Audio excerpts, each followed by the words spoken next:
पालघर जिल्ह्यातील डहाणू आणि बोडी परिसरातील 2 तरुणी मुस्लिम तरुणांसोबत थेट लंडनला पोहोचल्याच्या प्रकरणाने संपूर्ण परिसरात खळबळ उडाली आहे।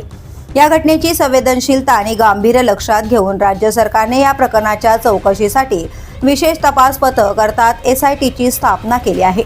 मिळालेल्या माहितीनुसार डहाणू आणि बोडी येथील 2 युवती अचानक लंडनला गेल्या।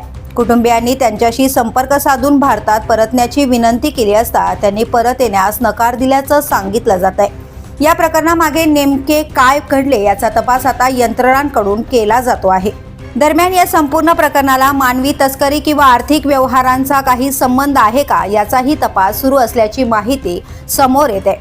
संबंधित तरुणांची आर्थिक परिस्थिती सामान्य असताना परदेशातील शिक्षण, प्रवास आणि वास्तव्यासाठी लागणारा खर्च कुठून आला याबाबत अनेक प्रश्न उपस्थित होत आहेत। पीडित कुटुंबियांच्या म्हणण्यानुसार लंडनला जाण्याची संपूर्ण प्रक्रिया अत्यंत गुप्त ठेवण्यात आली होती।